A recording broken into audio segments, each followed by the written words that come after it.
Yeah, but my dad got out of copping and then became a food broker, which we're like, come on, that's What? CIA, right? Yes. And he's like, no, I really am a middleman for jars of jam. He works for Meghan Markle. Really dad- tiny jams, harvestable jam made from the oils of Montecito. Well, what's brilliant about what she's doing is she knows people want to spend money, and spending money makes them feel like they're getting something that's better, even though it might not necessarily be true. You're goddamn right. You can tell when you watch the show, she thinks just we're all animals, and we're all just kind of pigs in the mud, and that she's helping us with jam and honey. I think Harry's a fucking twat. Like, my life was so hard. Everybody's fucking life is hard. Yeah, you were the true. prince of a That's true. goddamn country who dressed up as a fucking Nazi, and now you're trying to come back as the Pope? Suck it. I said Meghan Markle is, of course, a lifelong feminist, which she's demonstrated by marrying a prince and giving up her job. Conan O'Brien just destroyed Meghan Markle's terrible jam brand without even trying. The joke wrote itself.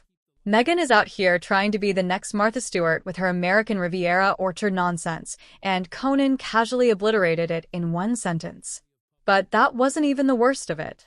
Conan also took shots at Meghan and Harry during their Oprah interview era, and the jokes were absolutely savage. Now, I was curious what they did with Harry and Meghan's wax figures, so I found a museum employee who's temporarily storing them.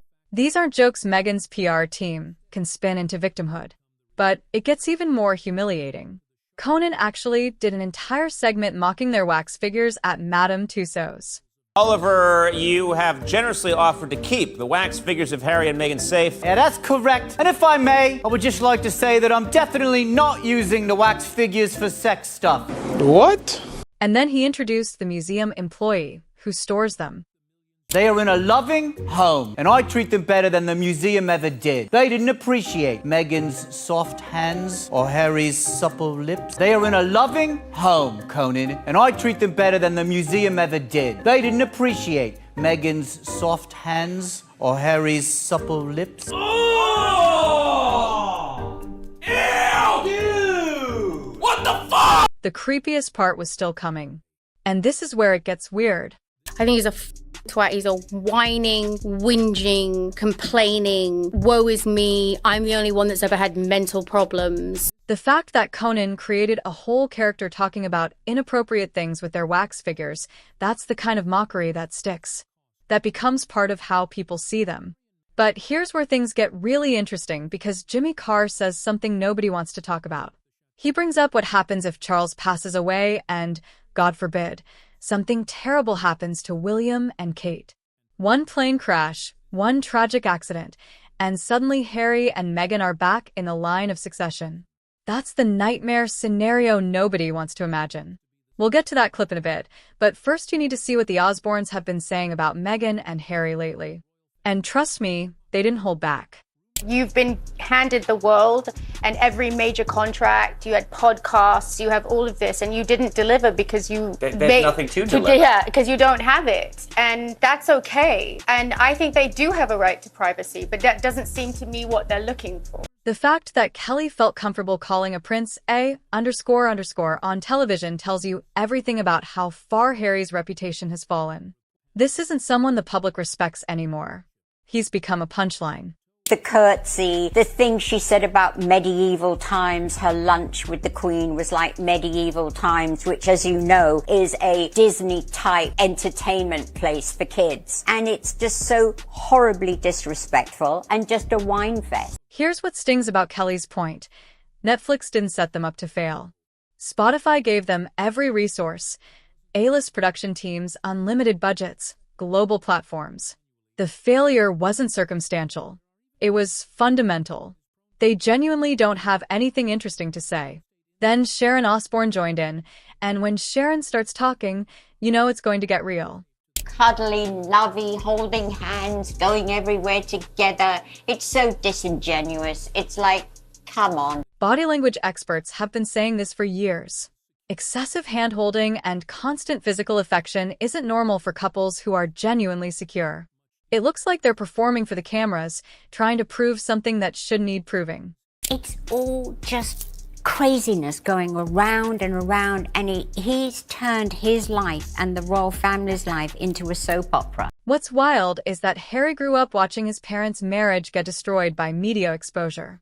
He knows exactly what happens when you turn your private life into public content. And he's doing it anyway, except now he's the one controlling the narrative and profiting from it. Do you know what? You've got a great life, you've got a beautiful family, you're so much in love. Move on. Get a life. Move on. And they just can't seem to, because their living is by telling their truth on the royal family. That's how they make their living. This is the core problem nobody wants to address. Their entire business model requires the royal family to remain relevant and controversial. If people stop caring about the royals, Harry and Meghan become irrelevant overnight. They need the drama more than anyone. You just think about her children. They have no family. They have their grandmother, Meghan's mum. That's it. There's no cousins, no aunts and uncles, no other grandparents. There's 2 little babies that have grown up that will never meet or know their cousins because they're not growing up with them. Those kids are going to grow up and Google their parents one day. They're going to see that their grandparents, aunts, uncles, and cousins exist but want nothing to do with them. Imagine explaining that to a child. Imagine being the reason your kids have no extended family. I think they're totally lost. You know, one minute they're making a cartoon, then they're doing a documentary on them, now they're saving the world. They just haven't found their path in life yet. The rebrand attempts are getting desperate. Royal life didn't work. Hollywood production didn't work. Podcast hosts didn't work. So now what? Lifestyle brands? Polo documentaries? They're failing because the brand was built on victimhood, and eventually people get tired of that story. It's going to end very, very badly, and I don't know why. It's like history repeating itself. Sharon has seen this pattern before in Hollywood. Couples who define themselves by drama and can't exist without conflict and attention. It always ends the same way. The question isn't if it falls apart, it's when. I haven't from day one been into the fact of, you know, talking about private things that went on in the royal family when they were a part of it. And the thing is, it's just their point of view. We haven't had the other point of view. The royal family can't respond without looking petty. They're bound by protocol and tradition. So Harry and Meghan get to control the entire narrative, make whatever claims they want, and face zero pushback. It's a one-sided PR war. Don't bring it to the public. Nobody wants to know about it. Every family has problems. Keep it to yourself. Keep it to yourself. Most people deal with family dysfunction privately. They don't write memoirs about it. They don't do Netflix documentaries. They don't give Oprah interviews. They handle it like adults behind closed doors. But that doesn't pay the bills in Montecito. Should she go to her father? Yes, she should. I didn't talk to my father for 18 years. He used me in his companies and all of that. Sharon bringing up her own father immediately puts Meghan's situation in perspective. Sharon had legitimate reasons to cut contact. Her father betrayed her financially, used her for his own gain, and caused real damage. And she still reconciled when it mattered.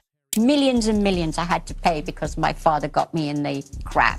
But the situation is, when he was diagnosed with Alzheimer's, I went to him and took care of him because he's my father. Meghan's father sold some photos and gave a few interviews.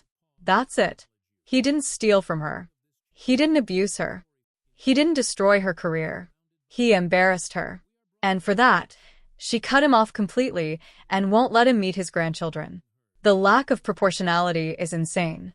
The Osbournes opened the floodgates, and suddenly everyone in entertainment felt free to pile on.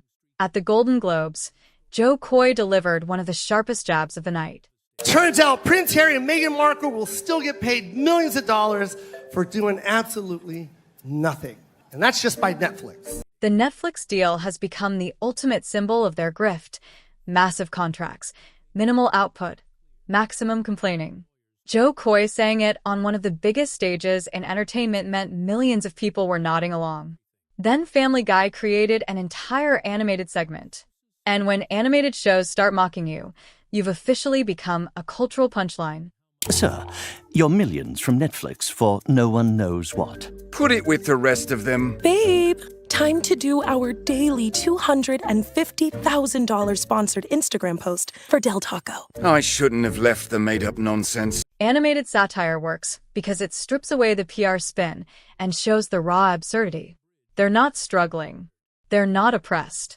They're influencers with royal titles doing sponsored content while pretending they left all that behind. But nobody dismantled their victim narrative quite like Bill Maher. They want it both ways. You know, you can't be, these people were so mean to us and poor us, and we don't want all this attention, and then let me write a book about how much we don't want attention. Maher's frustration mirrors what most people feel. The constant contradiction between their words and actions has moved past annoying into genuinely insulting territory.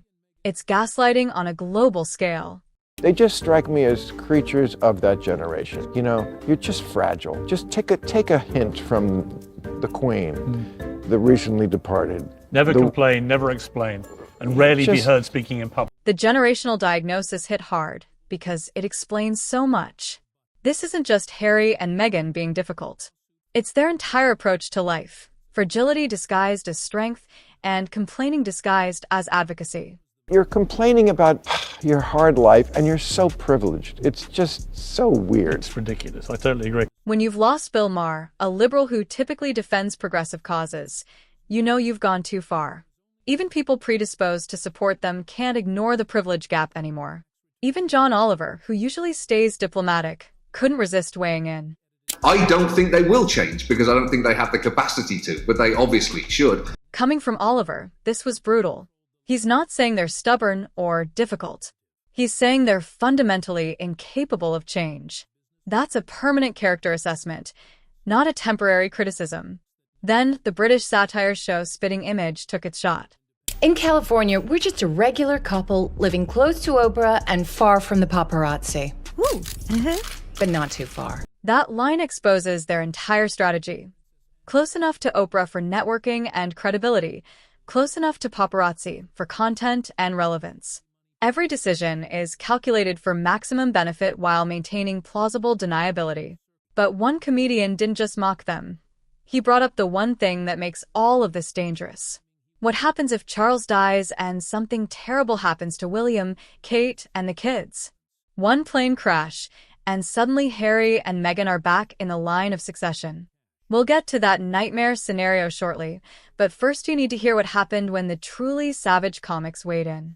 Nikki Glaser delivered one of the most brutal reality checks of all. If she didn't marry him, she would be on The Bachelor this season. Fighting for Prince. She would be Megan M. from Sherman Oaks barista. She's just got lucky. Without Harry, Meghan is a struggling actress competing on reality TV. The royal marriage wasn't destiny. It was luck. And that luck is the only reason anyone knows her name. Then Tim Dillon entered the conversation, and Tim doesn't do polite comedy. And nobody is a realer housewife than Meghan Markle, who married this ginger retard and took him out of his racist family so that they could live in Beverly Hills or wherever the fuck they live. Calling Meghan the ultimate real housewife is perfect. The drama, the victimhood, the constant cameras. She didn't escape that world. She just upgraded the production budget. Same energy, bigger stage. Harry is an idiot. He signed up to fight in the Afghanistan war. That was a dumb move. You're a fucking prince. What are you doing that shit for? This is a controversial take, but in my opinion, Harry went to Afghanistan for PR. He's a prince with every privilege imaginable, and he chose a war zone to prove he wasn't just a spoiled royal. Now, he spent his time complaining about how hard his life is. The cognitive dissonance is staggering. These aren't polite jabs about awkward interviews. These are fundamental character assessments cutting through the PR spin and landing on uncomfortable truths. But all of this mockery would just be entertainment if it weren't for one terrifying reality Jimmy Carr brought up. My problem with it is people say, oh, you know, Harry and Meghan, you should let them do whatever they want. They should be allowed to do this. People think it doesn't make any difference, but it does make a difference. Because if something terrible happened to William and Kate and the kids, right? The Queen and Charles are very old. They're going to go at some stage. And then you're left with King Andrew. No one wants that. Is that true? Because you've got a William, then you've got a Kate, then you've got a George, then you've got... There's loads of them. Yeah, they're one light aircraft crash away. One plane crash. That's all it takes. Charles is old. He won't be around forever. William, Kate, and their children are one tragic accident away from making Harry next in line. And suddenly, the jokes stop being funny and start being terrifying. King Andrew was the punchline everyone used as a joke.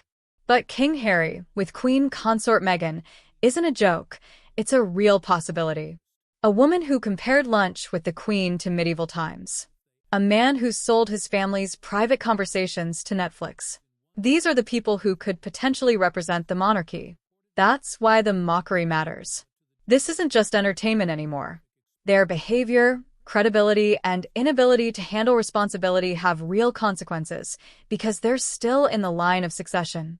If something catastrophic happened, they'd be back whether anyone wants them or not. So, what do you think? Are comedians being too harsh, or are they just saying what everyone's been thinking? Let me know in the comments below, and don't forget to like, comment, and subscribe for more royal drama.